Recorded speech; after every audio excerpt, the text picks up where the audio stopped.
Hello friend, welcome to my YouTube channel Saptarang Jeevan की। प्रणाम आप सभी को। कैसे हैं आप सभी? आशा करती हूँ आप सब बहुत अच्छे होंगे। दोस्तों, आज का हमारा कथा प्रसंग है, राम जी ने बाली का छुपकर वध क्यों किया। तो आइए सुनते हैं। राम ने बाली वध छुपकर क्यों किया?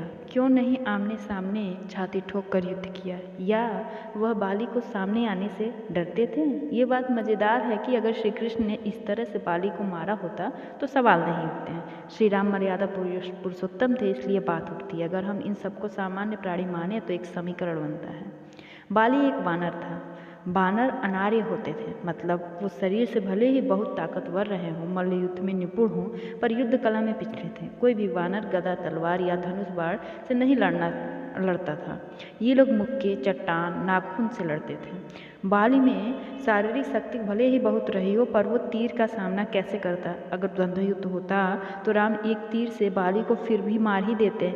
ऐसा कोई नियम नहीं होता कि बाली धनुष की कला नहीं जानता तो उस पर तीर नहीं चलेगा।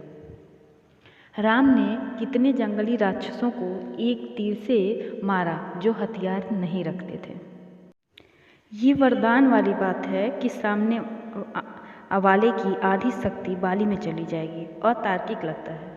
आधी शक्ति का क्या मतलब है? राम धनुर्धारी थे तो क्या उनकी आधी विद्या बाली को मिल जाती, जिसने कभी हाथ में धनुष भी नहीं पकड़ा था? दरअसल ये एक रूपक रहा होगा, क्योंकि वानरों में बाली सबसे शक्तिशाली था। उसको देखते ही सामने वाले का मनोबल कम हो जाता होगा।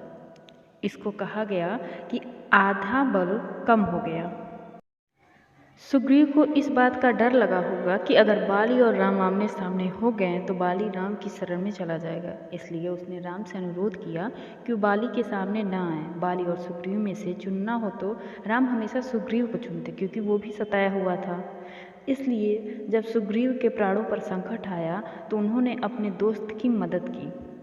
बाली खुद छोटे भाई की पत्नी को जबरदस्ती रखे हुए था। राम उससे कभी मदद नहीं लेते। राम का असल मकसद रावण से युद्ध था। सेना बनाकर बाली से लड़ना समय और संसाधनों की बर्बादी होती, पर वो अन्यायी था। उसको मारना भी जरूरी था। राम को बाली पर भरोसा भी नहीं होगा कि प्राणदान के बाद वो अच्छे से राज्य चलाएगा, अत्याचार अनाचार बंद करेगा। यही कारण है कि मुझे लगता है कि अगर रावण माता सीता को लौटा देता तो भी राम उसको इसी शर्त पर जीवित छोड़ते कि वो भविष्य में किसी और पर अत्याचार नहीं करेगा।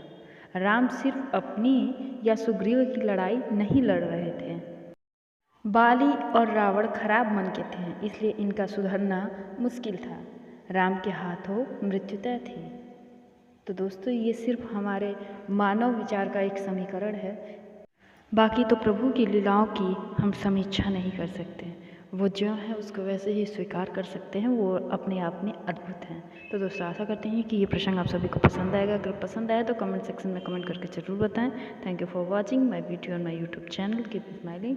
Please like, share and subscribe my channel. मेरी और भी ऐसी वीडियोज़ के लिए बने रहिए मेरे चैनल सप्तरंग जीवन के साथ। Thank you for watching.